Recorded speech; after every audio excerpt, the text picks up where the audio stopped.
Good day. Welcome to the CAEF webinar series, The Many Faces of Islamic Anti-Semitism. I'm Andrea Spindle, and today my guest is Yasmine Mohammed, whom I'll introduce in a few minutes. The Canadian Anti-Semitism Education Foundation has been focusing for several years on debunking the lies about Israel and countering anti-Zionism, which is anti-Semitism. The more lies about Israel, the more we hear and see harassment of Jews in Canada and other Western countries. We have seen now that it has become more violent. Murder of Jews in Washington and Manchester, attacks in Tokyo, Warsaw, France, Florida, Munich, Denmark, Chicago, Australia, and of course, many attacks on property and people in Canada. There are too many incidents to list them all. But note that the rhetoric is increasingly intense and accompanied by attacks and protests on college campuses and even on major streets in our cities. Police investigations have found that perpetrators spew hate on their social media postings or create manifestos, and even on the bullets used in the increasingly violent displays state it's about Jew hatred. This feels like 1934. This is what Charles Jacobs of the Jewish Leadership Project calls a five-alarm fire.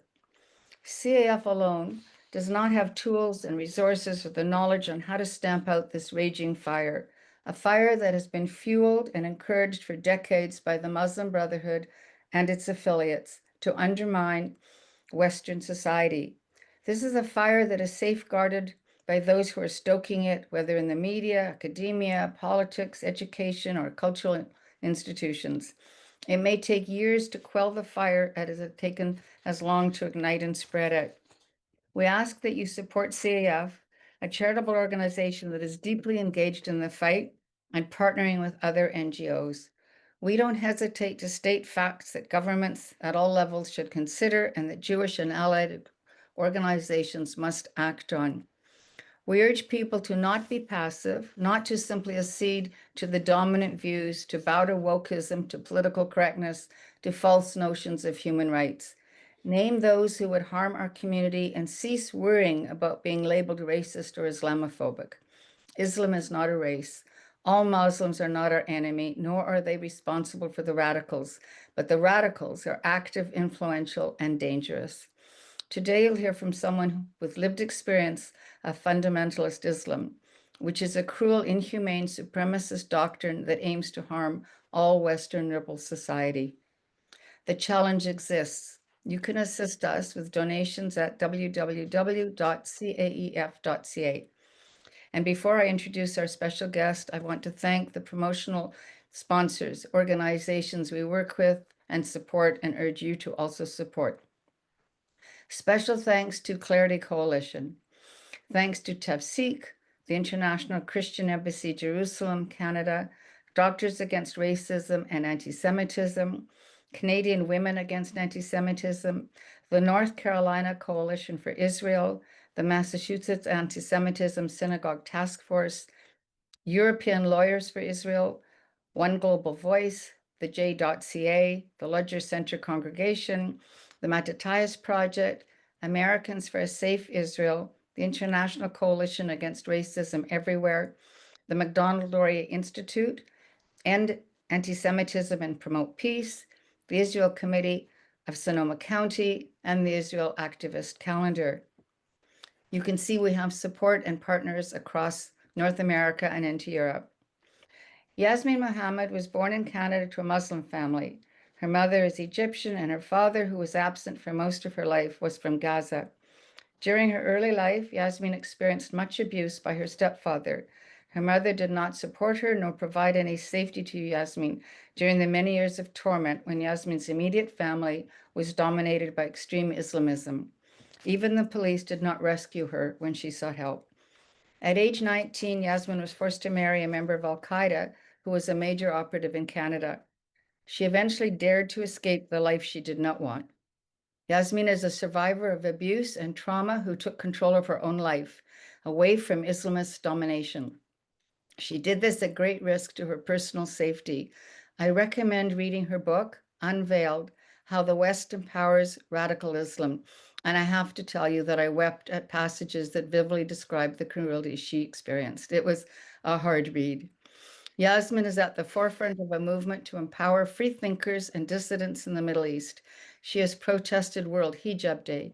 She spoke out against the Islamophobia motion, which came before our federal government in 2016, noting that the term Islamophobia does not protect Muslims, but the ideology of Islam.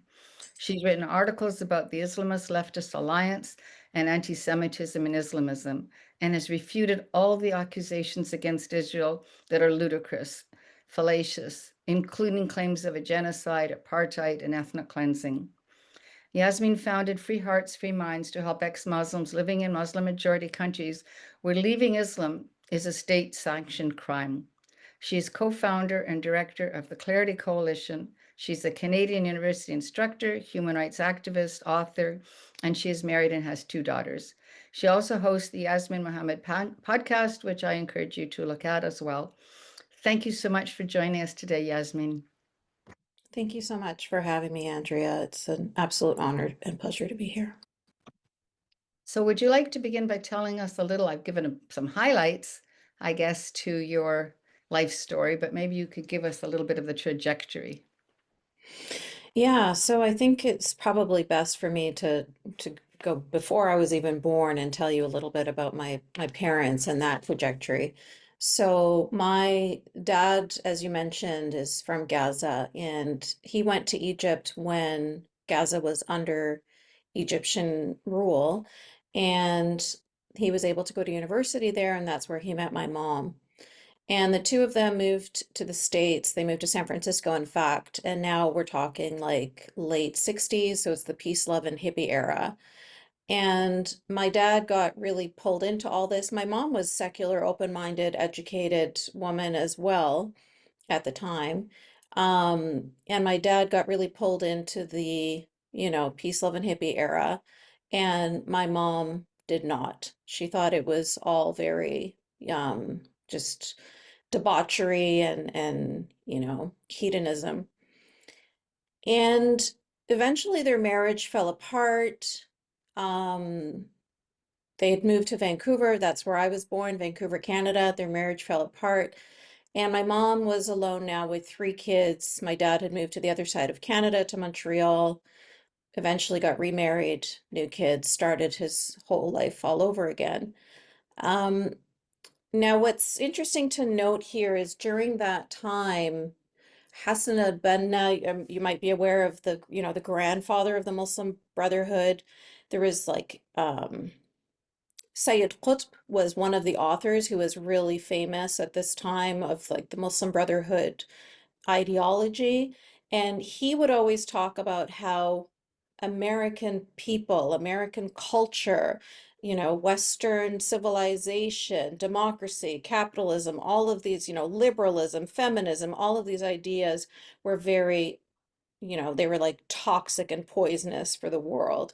And he hated the Western world so much. And he connected that with a pro-Islam, as in Islam is the answer. Islam huwa al-hal, which means Islam is the answer to all of these ills in America. Well, that just clicked with my mom because she blamed America for being the reason why her marriage fell apart, the reason why her husband left. And so she really glommed on to the anti-West side of things. And then the pro-Islam side of things just kind of like is part of the package. And she became a student at Al-Azhar University, a scholar, in fact, at Al-Azhar University. She became the head of the Islamic Studies Department at the Islamic School, hook, line, and sinker, like a born-again Muslim, I guess you would call her. And this was a brand of Islam which was very political. So it was not about personal faith, but it's certainly an ideology about spreading Islam through the globe in order to save humanity from the debauchery of being infidels. And that is the mom that around 5 or 6 years old for me, that's when she kind of flipped into this, started wearing hijab. She married an Islamist man who would beat us if we didn't pray 5 times a day, study the Quran. We started going to Islamic schools. We were taken out of public schools. My sister and I were put into hijab as well. Everything became haram, everything became forbidden. Suddenly, birthdays were haram, music is haram, riding a bike is haram, swimming is haram, everything was forbidden. And if you can imagine like a 6-year-old girl, these are all the joys, right?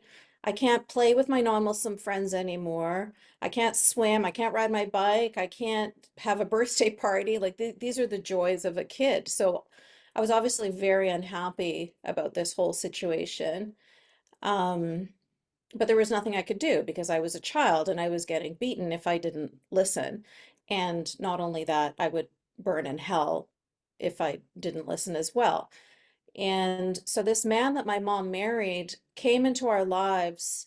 And one of the first things that he did was take my mom's records. She used to listen to a lot of country music. So we had a lot of Dolly Parton, Kenny Rogers, Hank Williams. He would take her records and break them with us sitting down on the carpet in front of him, and he'd hand the shards to us and say, break these because these are from the devil. And I remember feeling just complete shock and confusion because this man just walked into our house and is breaking my mom's things, and she's just standing there letting him. And I couldn't understand it because if my brother had walked into my room and started breaking my Barbies, like I would react, but my mom had zero reaction. She was just letting him break her things. And so that was kind of the message to us all at that point, like he is in control now. Your mom has left the building. And that was our lives. And then as you mentioned, eventually I got forced into that marriage with the Al Qaeda terrorist at 19, but that was after a long stint of many, many times trying to get me to toe the line. And eventually my mom said she had to find someone who was, quote, strong enough to control me. So he was chosen specifically because I was that girl that still wanted to have non-Muslim friends. You know what I mean? I didn't want to be physically abused by the man that she married. So I had told my teacher about what was going on, and he wrote Right, the foreword to my book. right. So He before still we get remembers it all. some of the political aspects of all of this for our own lives, can you just tell us how it is that you got the strength, got the, I don't know, I can't think of the right word, but the self-confidence, maybe, given that you'd been beaten down, to literally leave that life? Well, that was until many, many, many years later, and it was 100% my daughter. So when I was married to that terrorist, I ended up getting pregnant and having a daughter with him. And for any parents in the listening to this, you'll remember when you first have that first baby, that feeling of overwhelming love and wanting to protect and keep this baby as happy as possible. And I knew that there was no way, there was no way that I was going to allow my little girl to live the life that I was living, and that I needed to find a way to protect her, especially since her father and my mother were talking about taking her to Egypt and getting FGM performed on her, which was something so heinous that I hadn't even experienced it. My mom hadn't experienced it. It wasn't part of our family, Right. tradition, but it was part of his family. And my mom did not at all protect, defend anything. She was just like immediately like, yep, that's the right thing to do. That's the Islamically correct thing to do. And my family failed for not doing it to me, and I failed that I didn't do it to my daughters, but we're going to correct course and we'll make sure that it gets done to my granddaughter. And so because of that and many other reasons, I just knew I had to save my daughter from that environment. So you had still tremendous courage, because in an environment like that, people are traumatized, and that leads often to they're being immobilized, right? But you've taken it beyond that. Then maybe you can go from describe what you've described as your personal experience to how do you see this as a threat on our society? The title we've given your talk, it's a threat for everybody. How do you see that? It is absolutely a threat for everybody in the same way that it was a threat for me.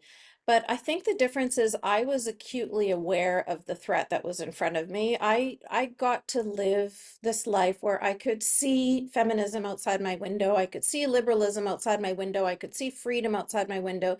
And I understood that what I was living was the opposite of that.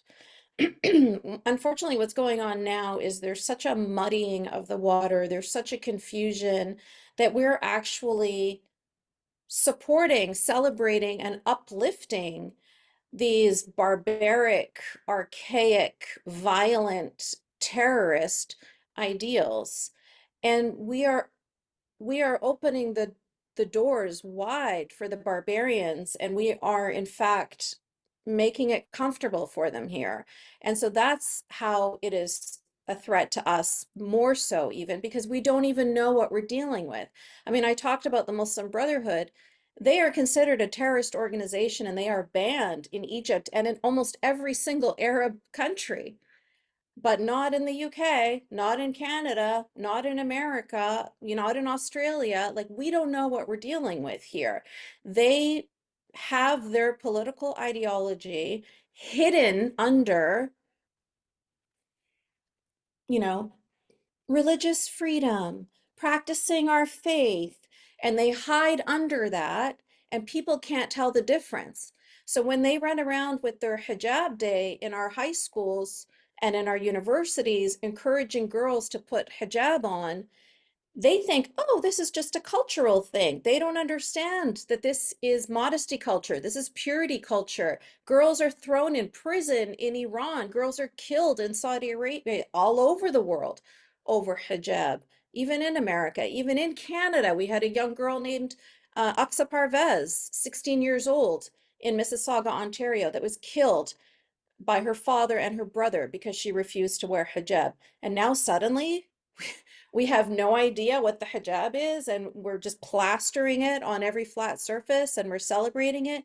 Like, we have this moral confusion that we wouldn't have if it was coming from fundamentalist Christianity, for example. We know what we're looking at and we respond accordingly. But when it's coming from Islam, suddenly, people don't know what they're seeing. Can you And connect that with the critical race theory ideology? Like, why are we afraid to criticize Islam or Islamic practices? that's exactly right there is the biggest problem. The fact that we are afraid to criticize it. The word Islamophobia was created by Islamists, and it's genius. It was created to sound like xenophobia, homophobia, all these other words that were good. It's good to be against these things, right? And Mm. so it got the progressives, who are now who I call the useful idiots, to create this bottom up blasphemy law. They're policing each other and us to the point that we can't even speak about our own traumas. We can't even speak about the realities of what Islam has done to people all over the world, is doing to people all over the world, because we have these useful idiots from their ivory towers that know nothing about anything that are silencing us with this bludgeon of a word that was created by Islamists, created specifically to silence us over here, because they can't throw us in prison the way they do in, Afghanistan or Jordan or Somalia or everywhere else, right? So they have to find a way, like, how are we going to silence people in the West? So they created this term, and it works like a charm. And that's why you'll see people, for example, in Charlottesville, when you saw those anti-Semitic monsters walking through the streets talking about Jews will not replace us, everybody reacted accordingly. But every single year, the streets are filled in every capital city throughout the West during the Al-Aqsa marches, where you have people screaming Khaybar Khaybar, which is basically a call to the genocide of Jewish people, but it's in Arabic, Right. right? And so North. suddenly they're like, oh, well, we don't know what that means, right? They're calling intifada, globalize the intifada. Well, we don't know what that means. That can just be resistance. Like, suddenly they don't know what they're looking at. They don't know what they're dealing with. when it's coming from an Islamic context, which I don't think that they don't know what they're dealing with. I think that they do And why very do you, well know what yeah, they're dealing with, but why they're do you, too afraid right? to name it and to counter it. Well, another word that came to my attention yesterday, and I think you and I were at the same meeting, and that's the word jihad. I was shown today Mhm. that jihad is a word in Ontario textbooks that is said to mean a spiritual struggle, period. So I like to remind people that Mein Kampf also means my struggle. Wow. Yeah. So yeah, jihad means struggle. Sure. But words have context, words have meaning. Ask any Muslim what jihad means. Not a single one of them is going to tell you it means spiritual struggle, unless they are somebody who is specifically trying to lie to you and deceive you, which would probably, unfortunately, not be too rare. But the word jihad means holy war. It's in reference to fighting for the sake of Allah, fighting fi sabilillah to make this whole world Islamic, to make this whole world Muslim. Convert or die. That's the whole ideology of jihad. Um, Two of the people that I've had on for webinars on this similar topic are Elaine Ellinger and Dr. Andrew Bostom. Both of them speak about the doctrine of Islam. So even though we speak about the distinction between Islam, the religion, and Islamists, they point out the doctrine, the Quran, is loaded with anti-Semitic and other anti-humane concepts. Can you address that? Do you speak about that? Do you see it as a huge distinction, or do you think we have a bigger problem? No, I 100% agree with them. People use the term Islamism sometimes to try and separate Islam from this, political terroristic ideology. So they give it a new name of Islamism. And I always like to ask, well, who's the prophet of Islamism? What's the holy book of Islamism? Right? What is the doctrine of Islamism? It's all Islam. It's the same book. So yes, individual Muslims themselves can choose to deny these aspects of their religion, and there are many of them. You and I know them through the Clarity Coalition. We work with lots of Reform Muslims who say, I don't believe in all the anti-Semitism that is in religion. I don't believe in all of these, convert or die aspects that are in my religion. They know it's in their religion, but they're choosing to ignore those parts. Those Muslims exist.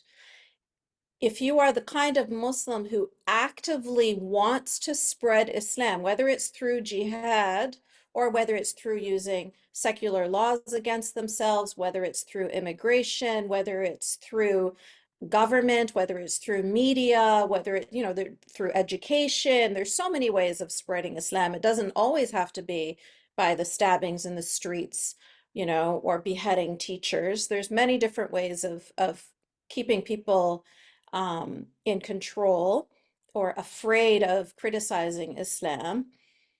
And there are people that use dawah. Dawah is a way of basically encouraging people to become Muslim Right. through cherry picking what you tell them, just telling them these parts, or whitewashing the good parts or the bad parts to try and encourage people to become Muslim. So there's all sorts of ways of spreading Islam, right? And if you are the kind of Muslim who is going to be actively engaged in any of those methods, then you are what is called an Islamist. So there is a difference between the individual Muslims in that some are engaged in spreading Islam and some are not. However, as you said, the doctrine of Islam is very clear. The doctrine demands that every Muslim spread Islam. I actually became aware of that after speaking to Elaine, who is actually in the chat or as in the audience. So I draw that to everybody's attention as well. The ideology, bringing the ideology to the attention of the West. How will we do that? What do you recommend so that we can make more people, other than webinars like this, aware of this phenomenon? I understand the Muslim Brotherhood is really Islamism in suits. So we won't even see them. Yes. We won't know who they are. And they are practicing what could be called a stealth jihad. but they are in our institutions in significant numbers. How do we bring this forward? You know, that is the $1 million question right there, Andrea. I would, it's not even just an issue that we have, in the far, like with the NDP. This is an issue that we have in our conservative government as well, right? They are everywhere. They are all over our educational institutions. They're all over our government. They are all over our media. They are all over our law enforcement, right? They have infiltrated everywhere. And this distinction between a Muslim and an Islamist is one that most people still don't understand. Whenever there's any kinds of criticism of these Islamists, it is immediately seen as racist, bigoted, et cetera, et cetera. In fact, if you look up the term Islamophobia, the definition of the term Islamophobia, they have included in the definition to say even criticizing political aspects of Islam. So even to criticize the fact that they are trying to spread their ideology is considered Islamophobia. So that's something that we have to start to just care less about. And I think you mentioned that at the beginning here. We need to not care anymore when people start to use these nonsensical terms that were created by our enemies. They were created by people who want you and me dead. So the fact that they would even use these terms is just embarrassing, to be perfectly honest. But we have to start to care less. And we shouldn't allow these words to silence us, and we have to keep on speaking. The problem is they are so ahead of us, and they have been building this infrastructure in our country for decades. Yeah. So I liken it to the fact to like look at Israel versus Gaza. What has Israel been doing, for the past 70 years? Excelling in medicine and in technology and in security and in every aspect, right? Winning all of these Nobel prizes. And what has been happening in Gaza? Building tunnels. That's what they've been doing, building tunnels that are more intricate than the New York City subway. And now we're coming forward at this point and saying, hey, guys, this is a lot of propaganda. You've been sold a lot of lies. None of this is based in historical fact, but it's like we're so late to the game. We haven't been wasting, or we haven't been spending all our time and money and energy in this. Now, I don't even want to call it propaganda. I want to call it this anti-Semitic push against, who they view as their enemies, right? So we haven't been engaged in that work. Same thing here in Canada. We haven't been engaged in this. Islamists have been, in my book, I talk about how my mosque went from being a small mosque led by an imam from India who talked about love and being nice to your neighbors and all that stuff. And then he was replaced. This is when I was I'm talking 90s right now, right? Replaced by a Egyptian man whose wife came in full niqab, covered head to toe in black. And this Egyptian man came in, and suddenly everything was fire and brimstone. The mosque got huge. The school, the Islamic school just grew. Suddenly we had a secondary school. We had all of this money. We had all of this funding. Everything was changed to Arabic. No other languages were allowed anywhere in the mosque. You could see the shift in how everything just became much more towards that, what at the time people were calling it Wahhabi ideology or Salafi ideology. It's all just Islamists. It's all just them spreading Islam in their way. So we watched this happen over the years, over the decades. And now we're coming up and we're like, hey guys, listen, you've all been duped for so long. Well, they spent billions of dollars and decades in this endeavor, and we have a big job ahead of us now. But it is critical. It is absolutely critical for people to pay attention to what's going on. And unfortunately, the Jewish people, as always, are the canaries in the coal mine here. But from October 7th, there is absolutely, it's mind-boggling how the anti-Semitism in our country, you know that it was just below the surface. And this just allowed them on October 8th to suddenly be, to show Yeah, themselves, essentially. normalized.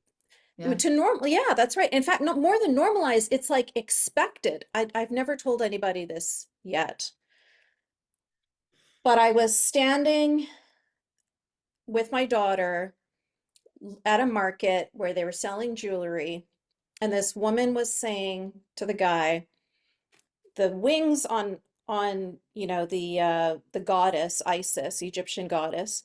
She said the wings on her kind of like, oh, this kind of looks kind of Nazi-ish, like this. It was like an arm cuff, and she said you got to be careful with that. And then I said, oh my gosh, yeah, I never noticed that until you mentioned it. And then she's like, you really got to be careful these days. And I said, yeah, absolutely. She goes, or maybe not. And I was like, what? How could you say that? And then she just like shuffles away from me. But like, you don't know me. I don't know you. You're talking to a random stranger in the street, and you think that I'm going to be okay with you saying like, maybe it's not a big deal if we're wearing, Nazi symbols? Like, it was just shocking that it's become so normalized in our society, even though we know it's evil. Like, we're still, how are people stuck in this cognitive dissonance where they still recognize and they still understand and they still know what you just mentioned, all of this buildup to the Mm. Holocaust. Holocaust wasn't one day, right? All of this buildup, we know how it happened. We know we are living it today. People have said so many times, oh, what would I do if I were in Germany? What would I do if I were in Poland? Well, today's the day. Now answer that question for yourself. Like, this is your opportunity now to react because you're living it. We are experiencing it right now, but they somehow are on the wrong side of history. It it There's a it real really is disconnect. perplexing. Yeah. It totally, we have to empower people and enlighten people, but it is a difficult battle. One of the things I've noticed is it's not subject to logic. When you're talking to Mhm. people about this, logic doesn't help. Facts don't matter. It's very difficult to break through. So let me give you another scenario that I've seen. It has come to my attention through talking to mostly Muslim and ex-Muslim friends who are supportive of the Jewish community, that there's probably no mosque in Canada that hasn't has become what you described. You described your own mosque. I had visited mosques 20 years ago that were open, but I'm hearing now there is no mosque that isn't going to be raging against Israel or raging against the Jews. Is that and how do you confront that? And if you raise it with people, it is exactly what you said. You're then an an Islamophobe. Your criticism is all directed in people's minds to one particular ethnic group. So you're racist or you're a bigot. It's impossible to have the conversation, right? How do we draw attention to the fact that we have centers of education and religious practice that are teaching people in our country to hate us? They're teaching people in our country to hate us, and they are funding anybody who is supporting that idea. Our federal government is. So people like myself and Raheel Reza, the late Tariq Fatah, any Muslims or ex-Muslims who publicly are speaking up against this. Raheel Reza is the founder of Muslims Against Anti-Semitism.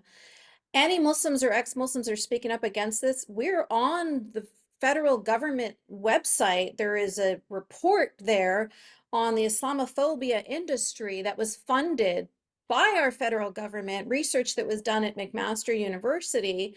Um, we are listed there as the bad guys, so this is it is incredibly difficult for our voices to be heard, for us to break through, like I mentioned, the propaganda that they've been building for decades and billions of dollars being thrown into it.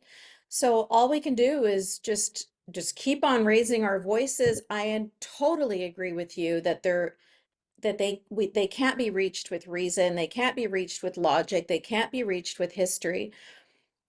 But to be perfectly honest, they are their own worst enemies.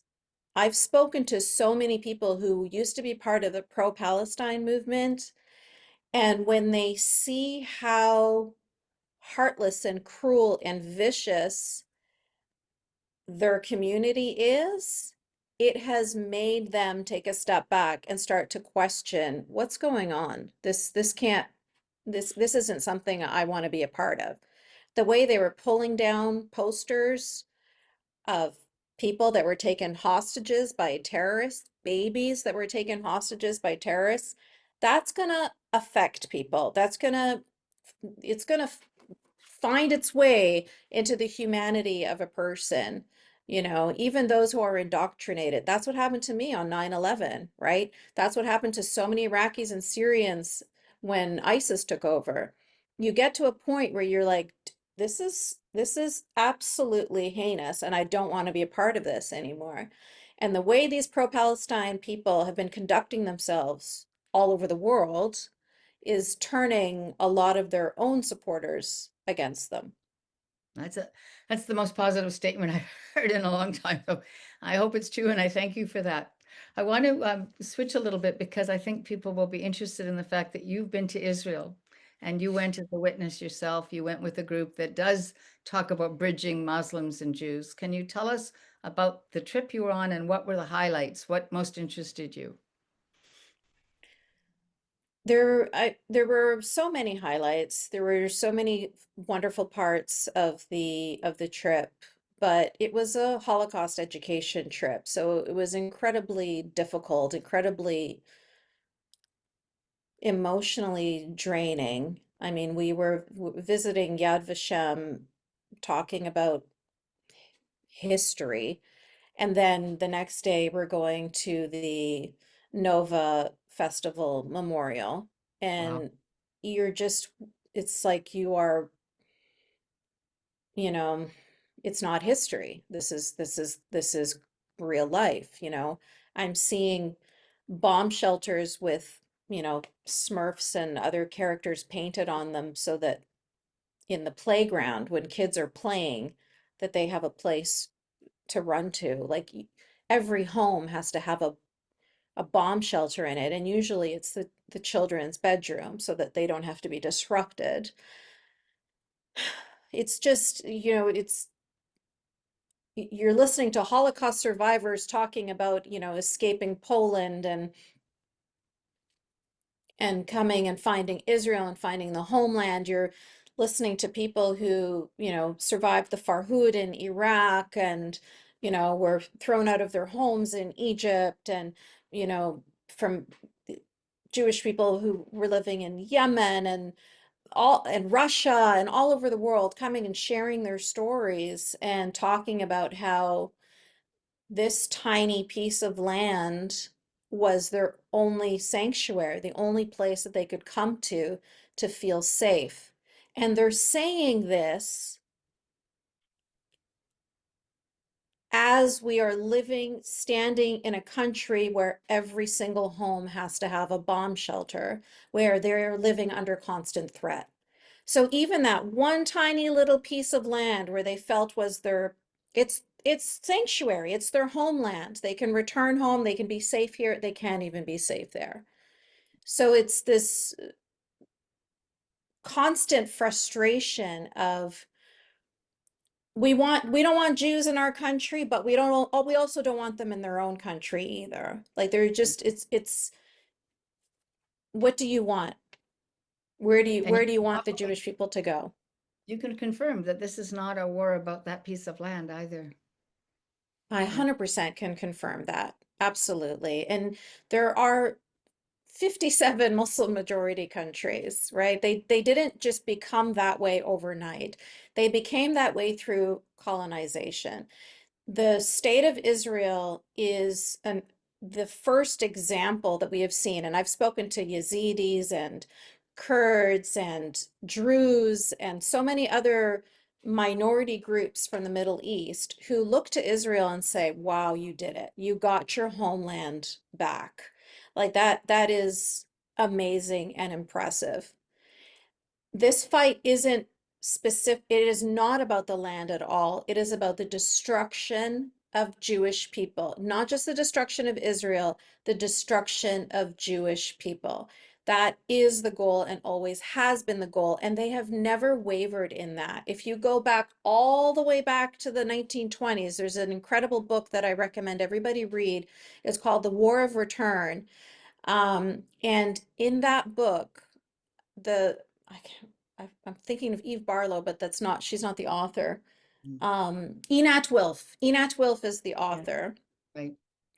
And she used to be one of those two-state solution. They just want their homeland. They just want to live in peace. They just they're just like us. And then she, through all of her education and research, has now finally understood that that was never the goal. Then the goal was never for them to have a place where they could live. The goal was for Jewish people to never have a place where they could live. That was always the goal.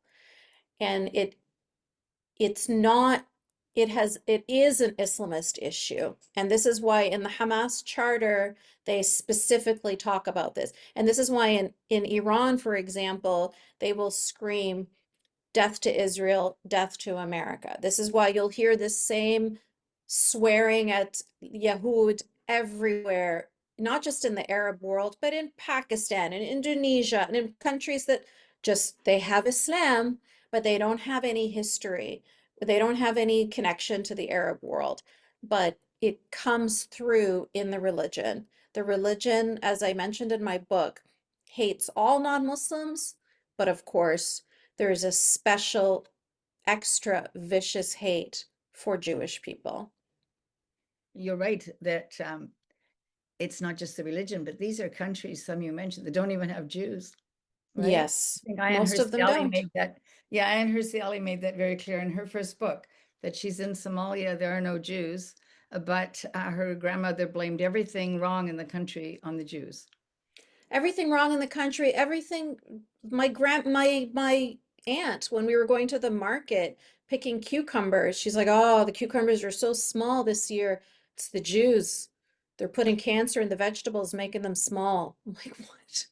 Like, it's just everything. Doesn't matter what it is, it's the Jews' fault. And you see this on social media now too. Like, it's so normalized for them to blame the Jews for everything that they think that this is like normal, you know, discourse. And then they write this kind of stuff on social media showing how ridiculous they are. But yeah, this is it. This is, if the water, turn on the tap, if the water doesn't come out, it's the Jews. Right, right. So what's the first, and first is probably the wrong word. What would be a major strategy or action that you see we should take in Canada? Do you have thoughts about how we turn this around? Even if it's going to take a generation or two, where do we start? Yes, I believe that the only way forward is French style secularism. That is the only way forward. I promise you, I know religious people don't want to hear this, but it is the only way. When Quebec tries to do this, to say things about, public servants not being allowed to wear any kind of religious paraphernalia. Everybody calls them racist, everybody calls them bigots, everybody calls them intolerant, et cetera, but they know what's up. They understand that as soon as you open the door to quote unquote religious freedom, you're going to have these Islamists running through the door. That's what's going to happen. And I went to one of these Islamic schools. It's just a center for indoctrination. It's just a center for hate, right? We were told how to act when the inspectors would come. We were given books that we'd never seen before put on our desks when the inspectors would come. The whole thing is a farce, right? They know exactly what they're doing, but if they get to have their own schools and it's under this whole, freedom of religion, oh, it's an independent school, oh, it's faith-based, blah, blah, blah, then they're going to use it to spread their ideology. As we can't say Christians are free to do whatever they want in Canada, Jews are free to do whatever they want in Canada, but Muslims can't. We can't do that, right? Because you just can't. So the secularism that we have to choose is the French style secularism of no religions allowed in any public, like the way, do you remember years and years ago how there was that woman in niqab that wanted to go and get her citizenship, and they were saying, well, Yes, that's not yes. allowed because your face is covered, and then it was like, oh, you're all Islamophobes, blah blah blah. And in the end, we changed our laws for a woman who wasn't even Canadian yet. Like, that's what we do. We roll out the red carpet. We make it easy for them. We're not even putting up a fight. We spent 30 years getting Christianity out of schools only to roll out the red carpet for Islam, to have these prayer rooms in all of our schools and to be spreading their ideology. Dawa is happening. You have the national anthem of Canada being sung in Arabic on October 7th. For They those know who what don't they're know, this doing. just happened in the Toronto school, for those of you not in Toronto to be aware of this. Yes, and the stories are endless of what's happening in our school systems because of the fact that we have opened the doors to Islam. We have opened the doors to Muslims. We're very aware when it's Christian fundamentalists trying to get in the door. We're like, no, no, no, no, no, that's not allowed. But when it's Muslims, it's like, well, that's their culture. So that's what we have to stop. It We sounds have to like it's stop treating religions right. differently. But it does sound like it's a bit of a thin line, because I believe that the law in Quebec to ban the symbols really had to do with their desire to ban the burqa, to ban full face covering. But So in so what? doing, they banned, the necklace you and I are wearing, and That's nobody cared. okay. It's a price we have to I pay. see what you're It's saying. not, it's not, I'm saying that you just, we have to be careful. This is very important now. We know how they're infiltrating, and we have to know how to react. This French style secularism, it's not going to be everybody's favorite thing, but it is the only way to stop these Islamists from continuing their work. What would you do though with Islamic schools? Because they don't have to conform to, I guess, public school regulations. As long No, as they they do say they're not. teaching the public school curriculum, they can still introduce all this religious fanaticism. Yes, absolutely. And that is the school that I went to. Right. Hmm. And we didn't learn any academia. I spoke to a young man on my podcast who went through imam indoctrination in Edmonton, in Alberta. That's supposed to be our conservative province, right? Where he left there not knowing how to write a sentence. They don't teach us academia. They teach us how to be soldiers, how to spread Islam, whether it's through, an Islamist manner, or whether it's through more, violent means. But this is what it's all about. It's how are you going to spread Islam? And so we have to, when you ask me what I'm going to do about Islamic schools, I would say shut them all down. But there's no way you can shut down all the Islamic schools without also shutting down the Jewish schools and also shutting down the Christian schools. And so Right. people don't want to do that. They're saying, well, this is our country and we want to have the freedom to practice our faith. And I understand that. But as long as you have that door open, and as long as people can't understand the difference between faith and ideology, then we're Right. going to continue to have this problem. Now, France has found a really good way of dealing with this, and every imam that speaks at any mosque in France needs to be licensed by the government, and they are vetted. And there's people don't like this either because they're like, oh, they don't have their freedom and their mosque to say what they want. No, you don't have the freedom to talk about anti-Semitism and to talk about homophobia and to talk about killing infidels. And no, you don't have that freedom. So we don't do anything. I mean, the YouTube videos of the imams, what they say in Canada is like Oh, there's a whole unbelievable. trail of them. There's almost a conference a week with some imam coming from somewhere out of the country as a guest speaker. And if you look them up, they are practically on the wanted list by camera or memory, the organizations which track and analyze what they're saying, every one of them is coming full of vitriol and hatred, and they're speaking all the time across the country. Absolutely. I heard one imam from Victoria, BC, who was talking about if you try to kill a Jew, it's a win-win. If you try to kill him and you kill him, that's great. And if you don't kill him, but you end up dying, that's also great because you're going to go to heaven. You're going to get your 72 virgins. So you know what, guys, go for it. And this guy is still an imam, And still, right? Like nothing, there's no consequences to calling for the genocide of people. and at the same time, you're trying to rescue young people who want to leave Islam, who live in countries where, as an apostate, they could be killed. So my first question is, are you under threat? How are you managing personally? Yeah, so before I opened my mouth for the very first time, before I went in front of a camera for the very first time, I was fully aware um, that I was taking a huge risk. I mean, I lived, breathed, grew up with, was married to, had a child with this ideology. So I understand how vicious it is and how there's just zero humanity in this ideology. You know, my mother threatened to kill me, and she would have had she had the means to do it. And it's all very, logical as far as they're concerned because it's following their faith, it's following their doctrine, it's following their ideology. And as far as my mom was concerned, if I left Islam and I became an infidel, then that would be her fault because she raised an infidel daughter. So she had to make sure that I was killed before I became an infidel so that she's not punished for the rest of eternity. So it's just like a heartless, cruel, almost calculated decision. And it's the same calculated viciousness that they have against every other non-Muslim.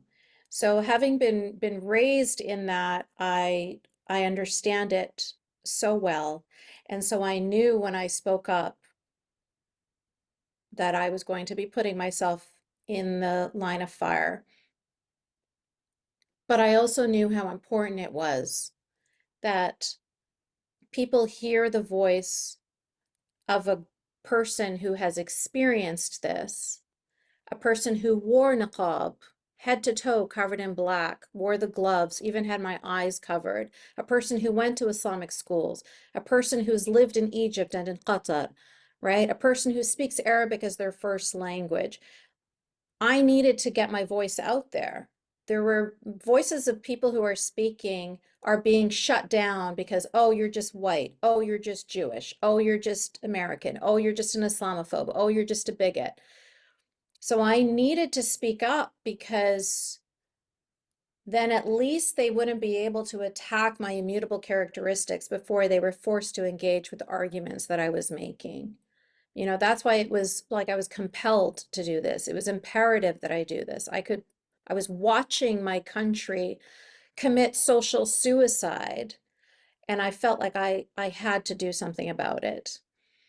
You are Of speaking for all of us. You are a hero to all of us because you are putting your life at risk. And I think that's hard for people to appreciate that in Canada, it could be that much of a risk, but I believe it is. And that you could be threatened. Maybe you are on a regular basis threatened. I don't know. I hope you have security.